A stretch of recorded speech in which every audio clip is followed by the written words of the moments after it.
Slogan: మీ మాట ఎంత సమర్థంగా ఉండాలి అంటే అందులో శుభము మరియు శ్రేష్ఠ భావన ఇమిడి ఉండాలి.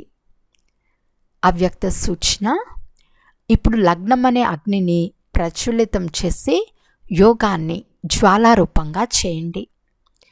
శక్తిశాలి స్మృతి కొరకు సత్యమైన హృదయపూర్వక ప్రేమ ఉండాలి. సత్యమైన హృదయం గలవారు సెకండ్లో బిందువుకాయి బిందువు స్వరూపుడైన తండ్రిని స్మృతి చేయగలరు. సత్యమైన హృదయం గలవారు సత్యమైన తండ్రిని సంతోషపరిచే కారణంగా తండ్రి నుండి విశేషమైన ఆశీర్వాదాలు ప్రాప్తి చేసుకుంటారు. తద్వారా సహజంగానే ఒకే సంకల్పంలో స్థితమై జ్వాలారూప స్మృతిని అనుభవం చేయగలరు.